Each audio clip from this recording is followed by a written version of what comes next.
Okay, well, thank you very much. Good morning, good morning, good morning to each and every one of you, mga kababayan ko dito po, mga Filipino, kababayan ko po dito sa Malaysia, particularly dito po sa Sabah, and very specific dito po sa Kota Kinabalu. Kumusta kayo po? Today is Wednesday, June 11 na po, and alam na natin po, June 11, very, sabihin natin, exciting day para sa mga Filipinos, mga politicians, tungkol sa impeachment of Inday Sara Duterte or Vice President Inday Sara Duterte. Kagabi po, or kahapon hanggang gabi, medyo busy tayo po monitoring ang Senate session dyan po sa Pilipinas o dyan po sa Maynila. Again, regarding itong impeachment ni Inday Sara Duterte. They made a decision already and na-convene na po ang impeachment court ni Inday Sara Duterte kahapon or kagabi. In fact, nakita natin po, when I was monitoring ang events dyan po sa Senado, kagabi, kahapon hanggang gabi po, we saw the oath-taking of the senator judges ng impeachment court dyan po sa Senado. And lahat na sila po, the 23 senators natin, took their oath as a senator judges po ng sabihin natin na impeachment court ni Inday Sara Duterte.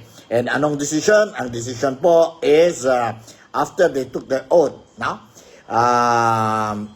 nagpas ang motion by no less than si Senator Judge Roland de la Rosa regarding ang he wanted to move for the dismissal of the impeachment trial of Inday Sara Duterte. However, mahaba ang discussion po, mahaba ang discussion doon.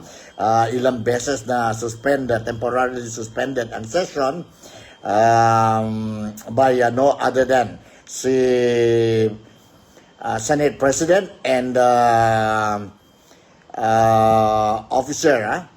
impeachment officer, si Senator Chis Escudero or SP, Senate President Chis Escudero, to find solutions on the yun mga sabihin natin they did not agree with certain issues regarding itong motion made by Senator De La Rosa.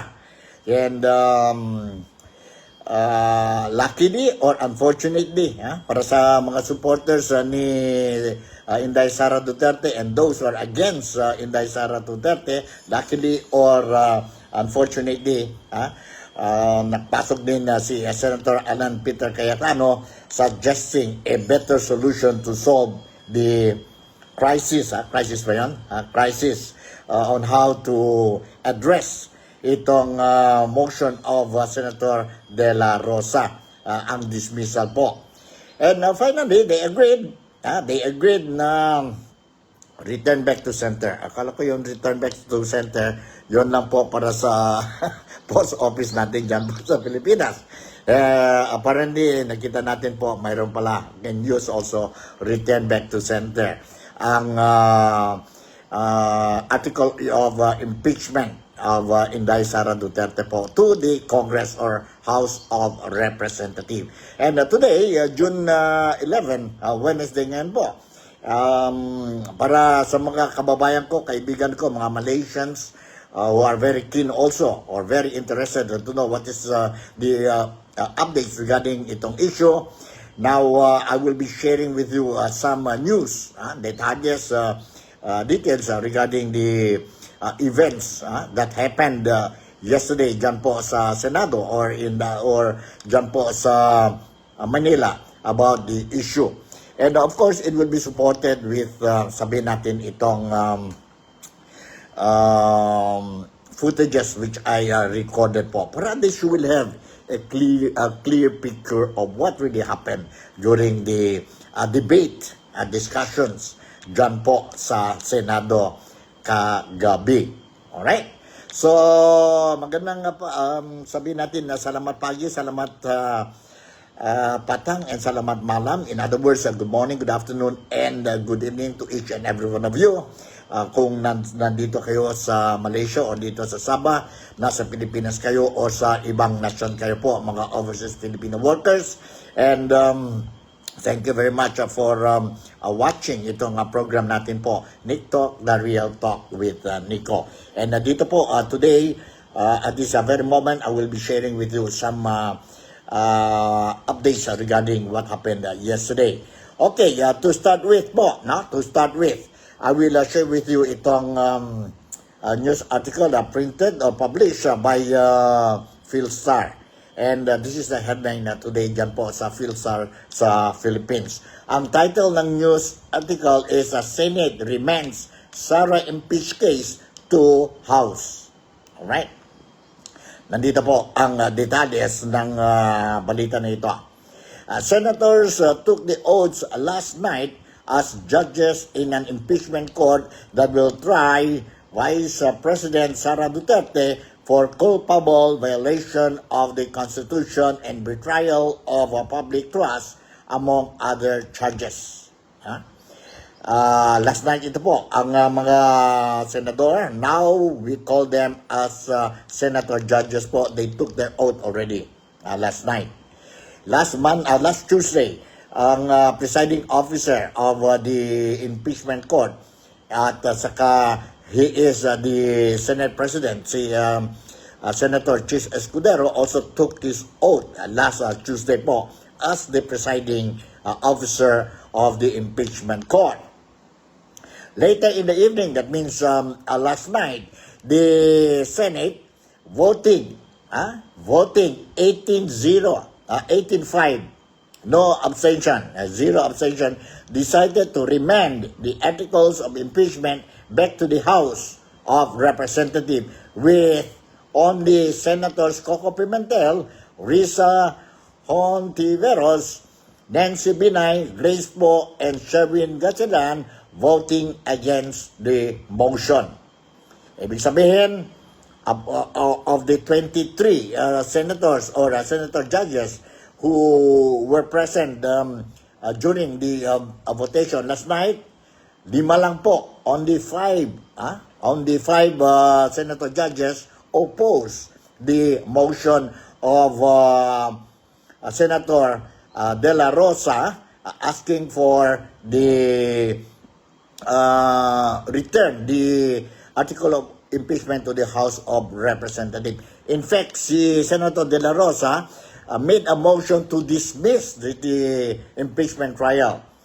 But the oppositions, spearheaded by a minority leader, si Senator Coco Pimentel, disagree on that matter. Yun na nga, maraming mga debates, discussions sila po, and how many times the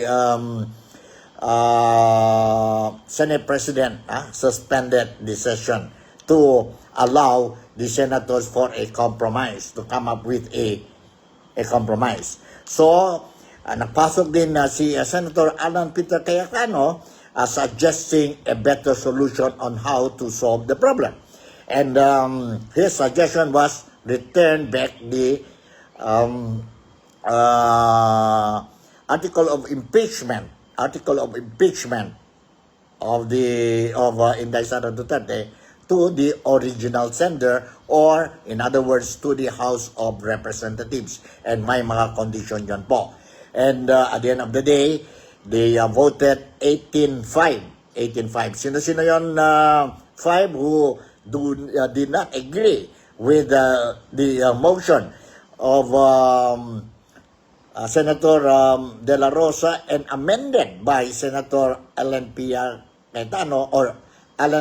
Cayetano.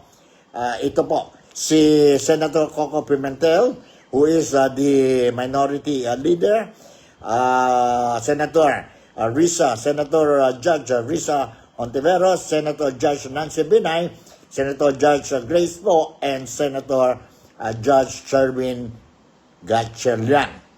Now, ito si Senator Judge Nancy Binay, outgoing na ito po, and also si Senator Grace Poe, Senator Judge Grace Poe. Remanding was done instead of dismissing the articles of impeachment outright, as proposed by pro-Duterte senators. The move also seeks to clarify if the House still wants to proceed with the trial during the 19th Congress, which ends on June 30. Huh? So the 22 senator judges donned Oxford crimson robes and took the oath as members of the impeachment court, officially convening the body a day ahead of the original schedule. Senator, they were to uphold impartial justice in hearing the evidence and rendering their verdict. Senator President Francis Escudero, as presiding chair, took his oath ahead of his colleagues on Monday night. Monday night pala yun, no? He said the impeachment rules were not amended because he does not want them to change in the middle of the game. The oath-taking and eventually the convening of the impeachment court took place even after Senator Ronald De La Rosa tried to block them during the plenary session, citing unconstitutional infirmities in the articles of impeachment transmitted by the House of Representatives. Yan po nangyari. But this was shut down during the session, with Senator Joel Villanueva arguing the issue can only be taken up by the court. Escudero agreed as he suspended session to give way for the convening of court and for the senators to put on their robes.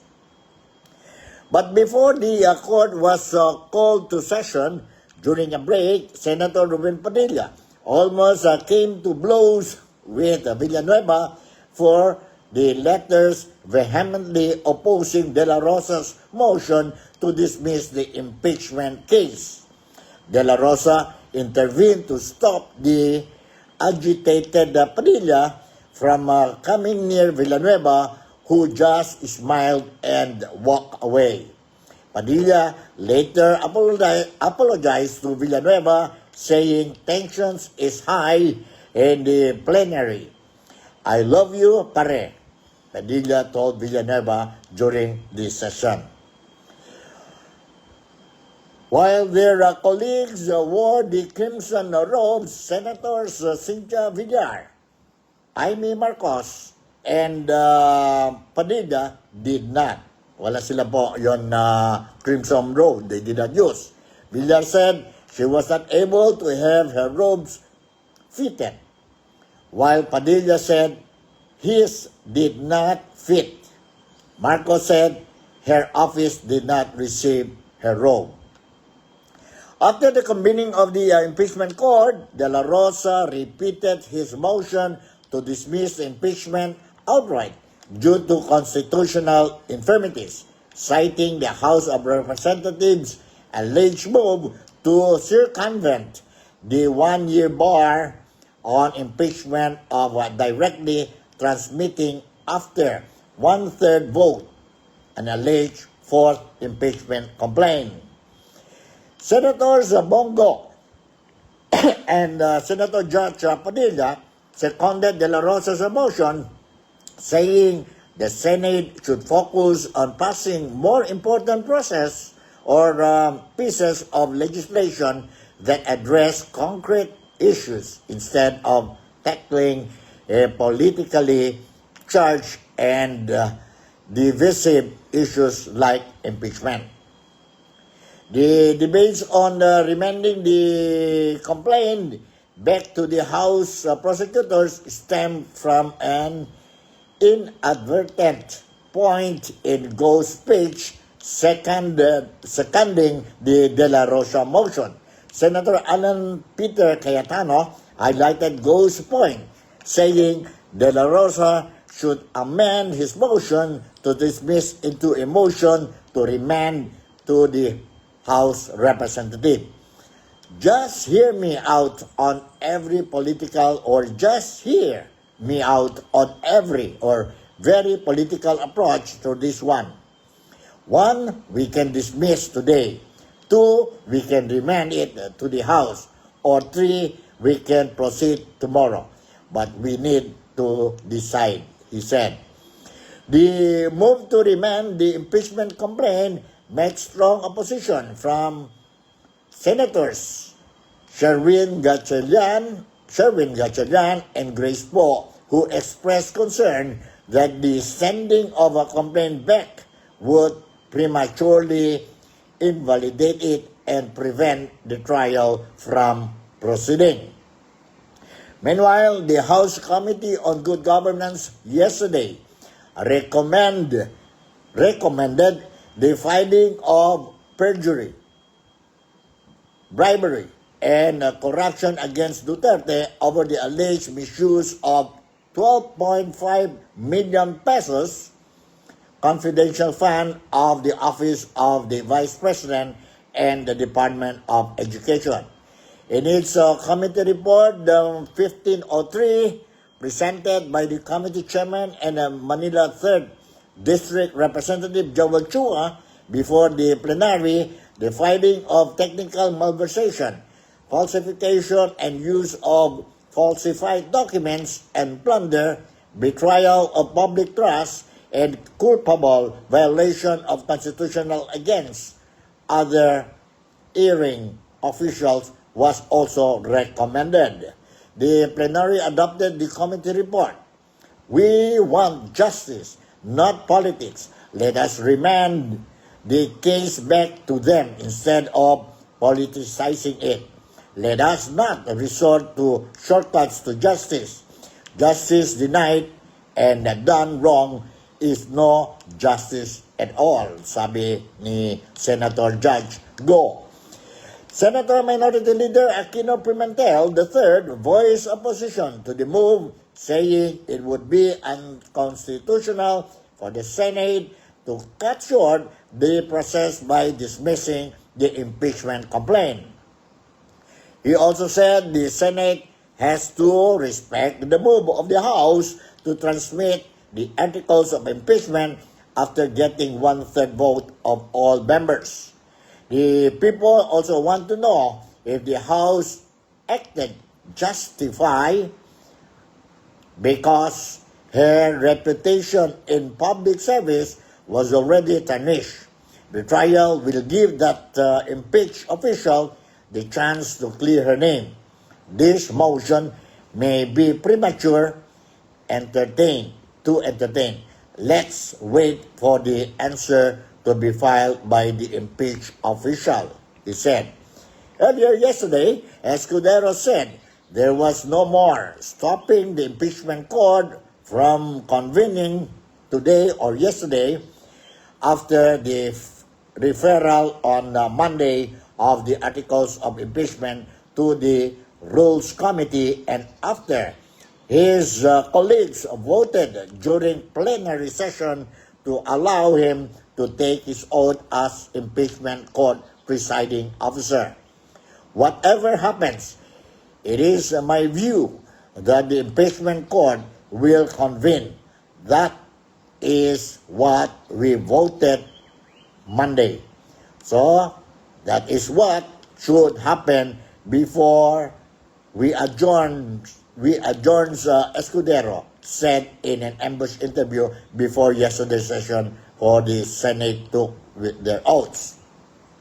He also said that the senators' oath-taking during plenary session yesterday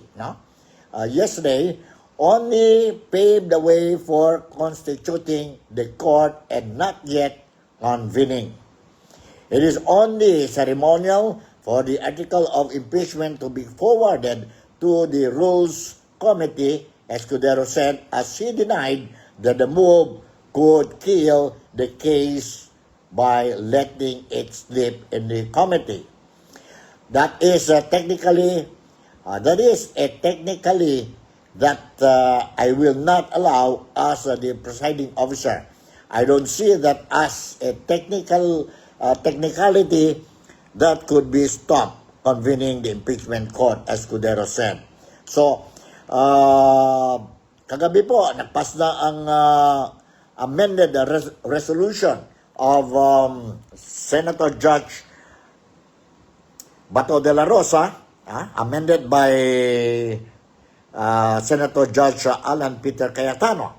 So in other words, ang reading of articles of impeachment trial of Inday Sara Duterte will not happen today.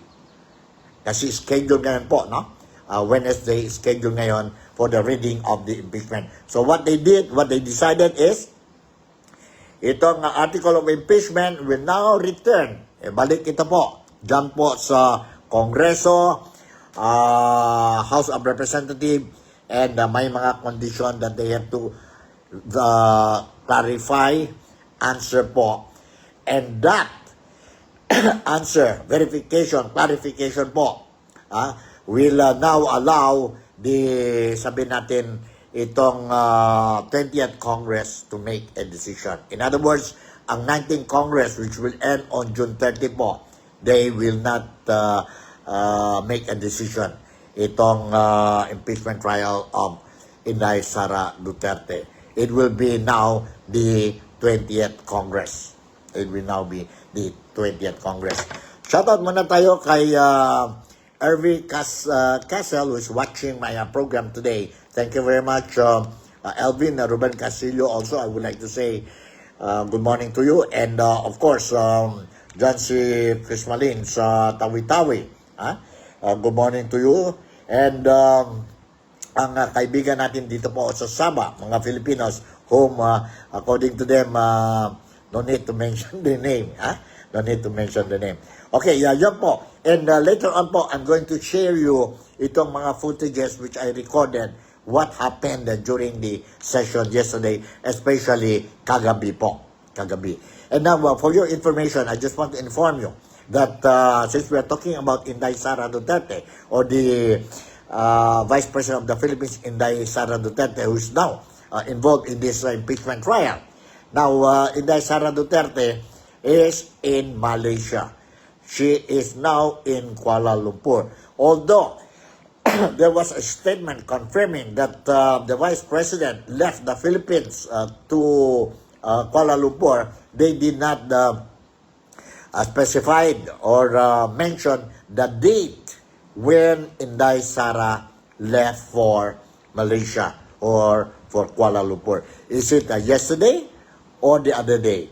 Now, I was made to understand, si Vice President Inday Sara Duterte is pumunta dito po sa Malaysia for a private family trip. Hindi ito official po. She is together with her family. In other words, with her husband, with the children. And one of the schedules that Inday Sara Duterte will be participating or will be attending is the 127th Independence Day celebration of the Philippines Independence Day that will fall tomorrow po. So, hindi natin alam kung saan ang venue ng celebration dyan po sa Kuala Lumpur, but I was made to understand that she will be attending itong Independence celebration dyan po sa Kuala Lumpur or dito po sa Kuala Lumpur. At the same time, she will be meeting also mga overseas Filipino workers dito po sa Kuala Lumpur for reasons maybe she wants to thank ang mga OFWs for supporting ang candidates ng PDP Laban, as well as ang hingi siya ng tulong sa mga overseas Filipino workers to also support the candidacy of Senator Jaime Marcos and now Senator Camille Villar. For your information, mga kaibigan ko dito sa Malaysia and also dyan po sa Pilipinas, as well as in other parts of the world, mga OFWs po. Now, ang Malaysia once again, during the midterm election, proven that Malaysia, mga Filipinos in Malaysia, they call this place as Duterte country. Why? Because it's not majority. All of the candidates under the PDP Laban plus 2 si Senator Camille Villar and Senator Amy Marcos won in the election po. A midterm election, or the Filipinos voted for them. Plus, nakuha din napasok din sa Magic 12 po si Gringo Honasan, as well as now elected Senator si Bam Aquino. That is the real fact dito po sa Malaysia when it comes to the midterm election result. Alright, this time around, I would like to share with you already itong mga footages that I managed to record. I managed to record during the session dyan po sa Senate kagabi po. Kagabi. And to start with, I will share with you ang convening of the impeachment court. Itong footage po which I recorded last night. Nandito po. Let's listen to this. Article 11, Section 3, Paragraphs 4 and 6 of the Constitution, the Senate is now constituted and convened as an impeachment court, and the impeachment trial of Vice President Sara Zimmerman Duterte is hereby declared open and called to order. At this time, the Chair will preside the oath to the senators in the chamber in conformity with Article 11, Section 3, Paragraph 6 of the Constitution. What is the pleasure of the Honorable Marcos? Yes, Mr. President, may I place on record that I make this oath ad cautelam without prejudice to the resolution of jurisdictional issues as well as issues pertaining to the validity of the impeachment complaint or to the filing thereof, if any. Thank you. Duly noted and entered into the records. What is the pleasure of Senator Padilla? Gusto ko lamang din pong mailagay sa talaan na ako po ay manunumpa pero meron pong reserbasyon. Yun lamang po. Duly noted and entered into the records. May I now request everyone to please rise. Raise your right hand and repeat after me.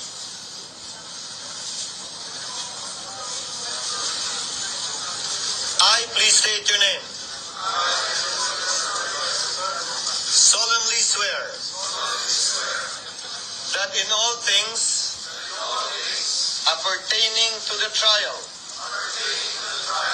of the impeachment of Vice President Sara Zimmerman Duterte, now pending, I will do impartial justice according to the Constitution and the laws of the Philippines. So help me God. You may take your seats. Okay, yun po. Officially, they took the oath as Senator Judge sa impeachment court. And, of course, ang Senate President is now the chair of the court. So, yun po ang footage. At least nakita ninyo po, no? Nakita ninyo po from itong footage I share with you po na now it is officially ang impeachment court has been convened already. Convened na po. So, ang next footage that I'm going to share with you itong sabihin natin, ano ba yun na motion na passed by Senator Judge De La Rosa, no? Ang motion niya is to dismissal of the impeachment trial. But because of that, my senator judges did not agree, especially ang opposition bloc, which is spearheaded by Senator Judge Coco Pimentel. Also outgoing senator yan po, no?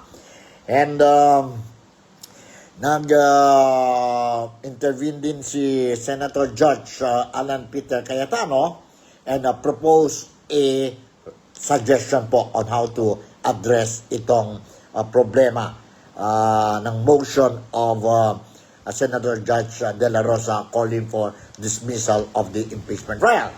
Alright, nandito po, I will share with you itong footage tungkol sa issue ng motion. Let's listen to Senator Judge Peter Alan Cayetano. Nandito po. To amend the motion of Senator De La Rosa to read as follows, that the articles of impeachment be returned to the House of Representatives without dismissing, and that should be nor terminating the case until such time that one, the House of Representatives certify to the non-violation of Article 11, Section 3, Paragraph 5 of the Constitution, which provides that no impeachment proceeding shall be initiated against the same official more than once within a period of 1 year, including the circumstances of the filing of the first 3 impeachment complaints. And number 2, that the House of Representatives of the 20th Congress communicate to the Senate that it is willing and ready to pursue the impeachment complaint against the Vice President. Having been restated in compliance with our rules, the presiding officer will now proceed to divide the House. Should anyone desire to explain their vote, he or she may do so after the vote has been taken. All those in favor of the motion of Senator Cayetano, as read and as you can see in the screens before you, please raise your hands. Votation na yun po. Kindly. Tingnan nyo mo, 18 of them voted for the motion to pass.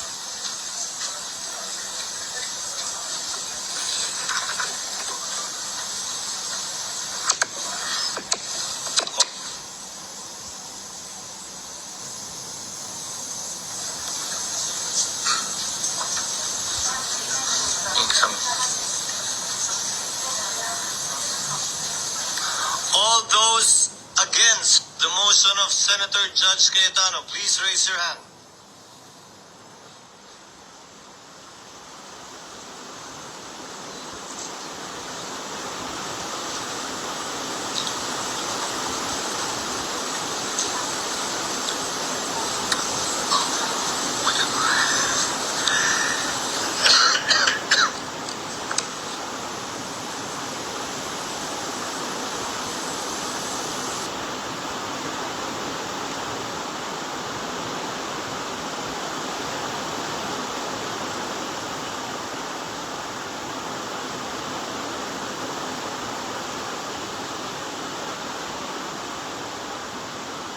Alright, yun po ang nakita ninyo po ang votation ng Senator Judges po, no?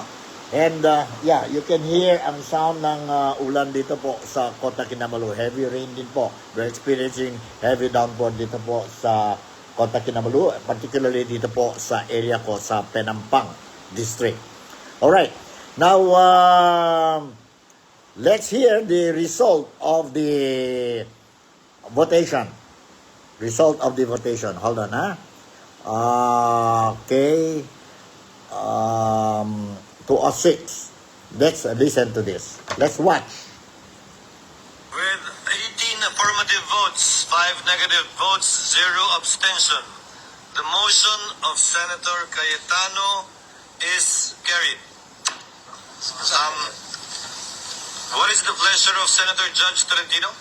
Mr. President, my affirmative vote is subject to my qualifying, continuing, firm stand that the acts of the 19th Congress's impeachment trial court cannot be carried over to the 20th Congress.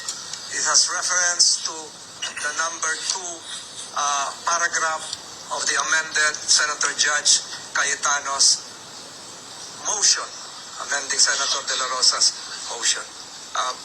Please have the said be part of the records of this trial court. Naniniwala po ako na hindi po talaga pwede at dapat tumawid. Salamat po, Mr. Presiding Officer. Duly noted and entered into the records, Senator Estrada. Senator Judge Estrada, you may proceed, sir. Thank you, Mr. President. Mr. President, having previously served 2 terms in the Senate and participated in an impeachment proceeding in the past, I can confidently say that I am no longer inexperienced when it comes to handling matters related to the impeachment process. Mr. President, Mr. Presiding Officer, personally, malalim po ang hugot ko sa issue ng impeachment dahil minsan ang pinagdaanan namin ito ng aming pamilya. Nung ma-impeach ang aking ama, si dating Pangulong Joseph Estrada, noong panahon ng panunungkulan niya, hindi siya nabigyan ng patas na paglilitis dahil naudlot ito bunsod ng pag-walk out ng mga miyembro ng prosecution panel sa kalagitnaan ng isinasagawang pagdinig doon ng Senado. Alright, yun po. Narinig natin po ang mga reaksyon ni Senator Judge Tolentino and Senator Judge Jinggoy Estrada. And ang votation, ang result ng votation is 18-5. Ibig sabihin, out of the 23 present in the session last night, 5 lang po nag-vote against the motion, to return back ang articles of impeachment to the House of Representatives. But it doesn't tantamount to dismissal po, no? Doesn't tantamount to dismissal of this impeachment trial.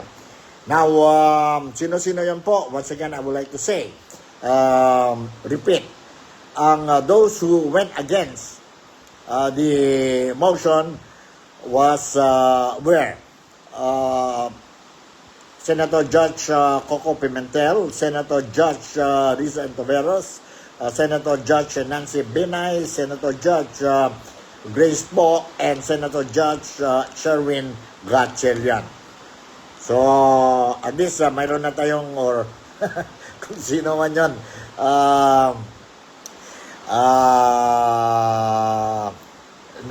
nag-message sa akin dito po. Sabi niya, at least ngayon, alam na natin po kung sino-sino ang mga supporters ni Inday Sara Duterte. I don't know. Kayo yung bahala po, no?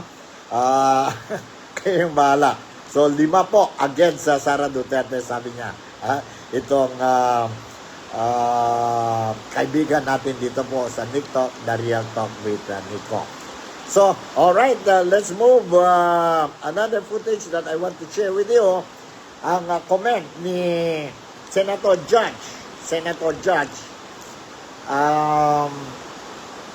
Amy Marcos.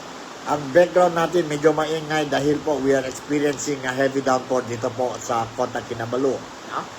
Kota Kinabalu. And sana lang po, we will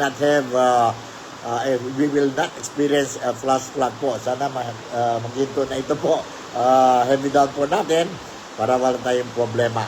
Today is Wednesday, June 11. Nandito po ang footage, ang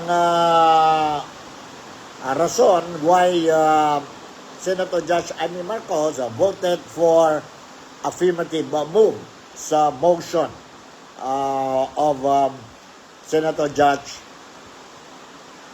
Alan Peter Cayetano in line with the earlier motion of Senator Judge De La Rosa. Nandito po. Let's listen to this. And entered into the record, Senator Judge Marcos, you may proceed now.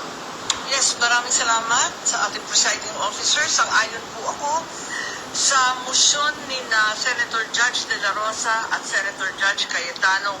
Basta't maliwanag na ititigil ang proseso hanggat di natutupad ang 2 kondisyon na sinaad ng ating amendment. Ang sabi, accountability? Accountability ba talaga? May 2 SKL ako dyan. Una, SKL, share ko lang na si VP Inday Sara ay sinampahan ng kaso sa Komisyon ng Audit, ang COA, sinampahan ng kaso sa Supreme Court, sinampahan ng kaso sa iba't iba pang korte, sinampahan ng kaso ng Department of Justice, pati na rin ng PNP, at sinampahan ng kaso ng disbarment. At kanina lamang, may panibagong isasampang 612 million na namang confidential fund ng OVP at ng Department of Education. Walang tigil na kaso.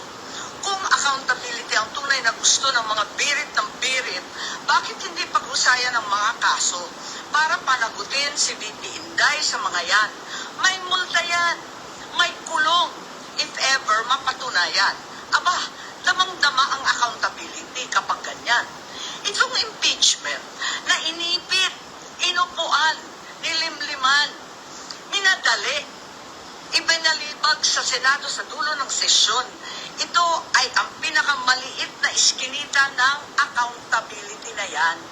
Itong ipinipilit na impeachment, aminin man nila o hindi, ay para lamang manira ng imahe ng isang publiko at walang uuwian, kundi pag-disqualify kay VP Inday Sara para sa eleksyon ng 2028. Yun lamang ito. Pinahihirapan pa natin ang ating mga sarili. Alam naman nating lahat, tayo at ang sambayanan, hindi accountability ito. Tungkol ito sa pagpigil kay VP Inday Sara para sa 2028. Huwag na tayo mag-production number. Yan ang gustong puntiryahin. Kaya ang pangalawa kong SKL, ikalawa SKL, saan ka lulugar?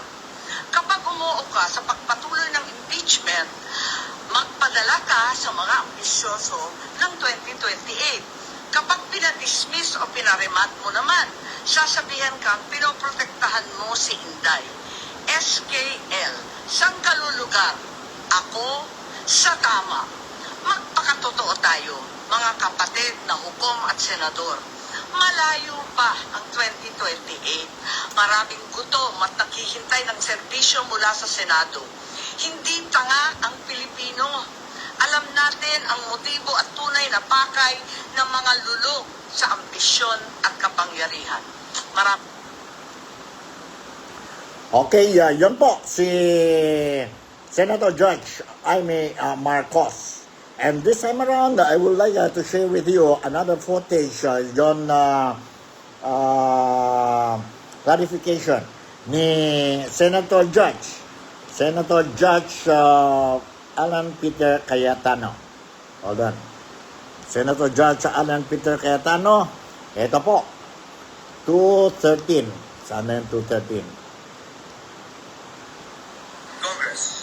And for the record, Mr. President, I changed the word remand to return, a non-legal term, to make it plain. So it is in no means a dismissal, Mr. President. Kung dismissal din lang, bumalik tayo sa original na Your Honor, just to emphasize that it is and just to answer Senator Win why remand, because the original motion was to dismiss, and I understand why they wanted to dismiss. This is a compromise that I feel is both practical and idealistic, Mr. President, in my view, Mr. President. Again, this will not constitute a dismissal, Senator Judge Pimentel, because as the presiding officer said earlier, we will be issuing summons. Why use dangerous words, Mr. President? At saka yung pag-restate mo, ang layo na sa return the issues ang sinabi mo. Wala mo narinig. Please, That's why, Mr. President, ganito na lang gawin natin. Mahaba-haba rin yung supposed to be accurately, clearly stated motion. Can we write it down? Can we flash it? Para makita na natin yung fixed wording. Because I never heard return the issues. Ngayon ko lang narinig sa presiding officer. Kaya magulo, sobrang gulo, Mr. President. can we have the Honorable Cayetano restate the motion? Do you want it printed ko? Mr. President, I don't think magulo dun sa pabor magulo dun sa hindi pabor. Because I restated it already, Mr. President. Whether we use the word remand, whether we use the word return, there is nothing in the Constitution, in our rules, given not only the point na sui generis ang classification ng ating court, yung time na final, yung ating gagawin, this will actually expedite everything. if you map it out, Mr. President, kung ano mangyayari, mas bibilis pa nga dito. Kaya sa akin, Mr. President, bago magbago ang isip ni Senator Bato, we've clarified as much as it can be clarified. So maybe we can just vote on it, Mr. President. Alright, yun po ang clarification ni Senator Judge Peter Allen Cayetano. Alright, so yun po. And during the session last night, they already passed a motion and it was agreed unanimously that a summon will be given to Vice President Inday Sara Duterte, and she was given 10 days to answer the summon to the Senate or to the impeachment court. And another 5 days will be given to the prosecutors, no? For the prosecutors. One thing clear po, hindi ito dismissal, no? Hindi ito dismissal. Tuloy ito po ang impeachment trial ni Inday Sara Duterte, but it will not be handled by the 19th Congress, no? It will not be handled by the 19th Congress, but the future of this impeachment trial ni Inday Sara Duterte will now depend on the 20th Congress. Will now depend on the 20th Congress. Okay, after the session, may interview kay Senator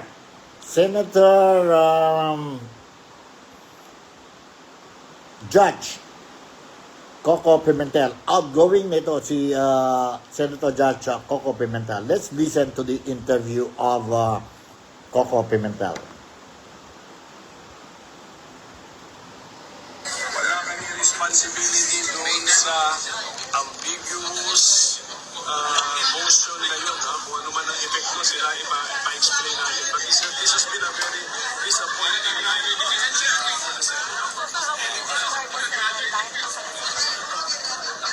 Alam ko'y nalulungkot. May saving grace na lang siguro tayo na may pinadala rin ng summons at sasagot na rin ang impeached officer within 10 days from tomorrow. Pero pwede mo ba pagpatin yan sa next Congress?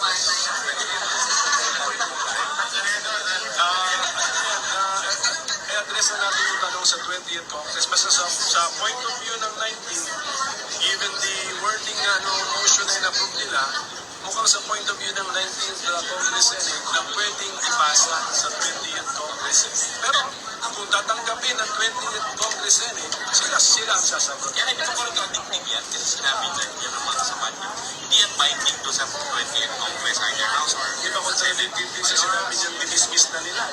Tapos, kaya interpretation nila na ipapasa nila. Pero sa yung return to sender, ano po, katumbas ng pinaikutan lang yung dismissal. Alam mo, walang konseptong return to sender sa mga legal proceedings. Sa postal office meron. Sa legal proceedings sa korte, walang gano'n. Kaya nga, inulit ko kanina, bakit na namin pinipilit na dismissal, remand, return, or any other synonym na nagbibigay ng mental picture na meron kami sinasauli or binibitawan ng Senado ang impeachment case. That is the problem. Pero gustong-gusto nila eh. So sila na magpaliwanag sa taong bayan. So yung dalawang objective. Alright, yan po ang statement ni Senator Judge, outgoing Senator Judge Coco Pimentel when interviewed by the local media last night dyan po sa Senado. Alright, mayroon din ako, I think this will be my last footage na mayroon din mga reactions, comments coming from the Congress and former Justice, no? Si Antonio Carpio regarding the issue. And let's listen to this. You hold on, ha? Saan na yun? Itong report. You hold on. Unconstitutional daw na ibalik ng Senado sa Kamara ang articles of impeachment sa kaso ni VP Sara Duterte. Sinabi po yan ni House Prosecutor Congresswoman Isabel Zamora sa programang The Big Story ng One News. Labag daw ito sa saligang batas dahil trabaho raw ng Senado na simulan agad ang impeachment trial. Ganito rin sinabi ni former Supreme Court Associate Justice Antonio Carpio. pwede pa nga raw ito iakyat sa Korte Suprema. It's not in the Constitution. There is no other option for the Senate but to hold trial. They have no power or authority to remand the same back to Congress. The prosecutors or any taxpayer can go to the Supreme Court to question the action of the impeachment court on the basis of a violation of the Constitution. Naniniwala naman si Pangulong Bongbong Marcos na tatawid sa 20th Congress ang impeachment trial ni VP Sara Duterte. Pero sabi naman ni PBBM, nasa kamay pa rin ng mga senador ang kahihinatnan ng impeachment proceedings. There's no way that even if they start the trial now, that they will finish it before the new senators come in. Senate President Jesus Cordero is doing to try to make it as a peaceful a transition as possible from this Congress to the next.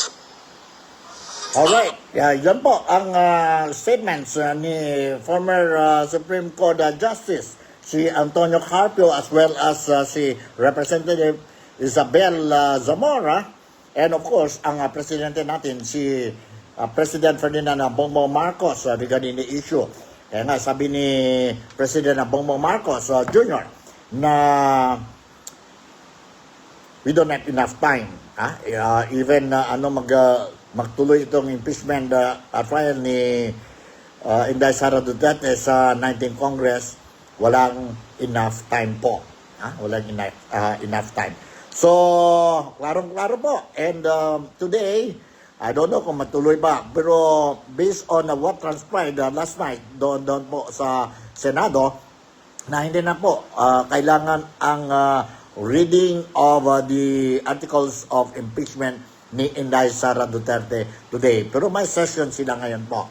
And I will be monitoring ang Senate session today, and kung ano man mga latest updates po, I will make sure that you will be properly informed.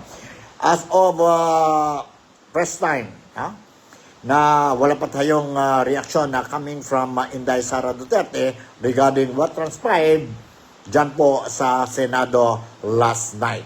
Si Inday Sara Duterte, once again, I would like to inform or remind or inform sa mga followers natin po dito sa NikTok, the Real Talk with Nico, na si Vice President Inday Sara Duterte, I suppose, nandito na po sa Malaysia, particularly dito po sa Kuala Lumpur. It's a family trip, private family trip, and I was made to understand she will also be attending Independence Day celebration organized by the Filipino community dito po sa Kuala Lumpur, o dyan po sa Kuala Lumpur, o dito sa Malaysia. Talking about the Independence Day din, that will be tomorrow. I think it will be the 127th Independence Day celebration of the Philippines. Ang Filipino community dito po sa Sabah, particularly dito po sa Kota Kinabalu, we are going to, or they also organize a celebration to be held in one of the restaurants, Chinese restaurants dito po sa Kota Kinabalu. And the Filipinos are invited to attend the event at the Hakka restaurant, Hakka Portview restaurant dito sa heart of the city, or dito po sa Kota Kinabalu mamaya po, or bukas yun po, bukas at 6 p.m. starting at 6 p.m. And mayroon po, there will be a lot of programs, activities po, and mayroon tayong according to the organizers, mayroon tayong itong guests, entertainers from the Philippines, who will be performing during the charity, is it a charity dinner or Independence Day show or dinner bukas to celebrate ang 127 Independence Day of the Philippines. So, happy Independence Day to each and every one of us dito po sa Malaysia, dyan po sa Pilipinas, and mga Filipinos sa iba-ibang nation po, mga overseas Filipino workers. So siguro hanggang dito na lang po ang NikTok, the Real Talk with Nico, and sana lang po, maski paano, I managed to give you ang latest updates regarding ang impeachment trial ni Inday Sara Duterte. What happened sa Senate session yesterday, na-convene na po ang impeachment court, and they passed a resolution na ang hindi ito dismissal. It will continue ang impeachment trial ni Inday Sara Duterte, but depende na po sa 20th Congress. Sa 20th Congress. Anong decision nila? We will wait until after the SONA of President Ferdinand Bongbong Marcos later or later next month po. Next month ba yun? So, with this, I would like to say once again, thank you very much for making me a part of your day today. Malaysia, Sabah, the Philippines, God bless us all, and I see you again in my next episode. Bye.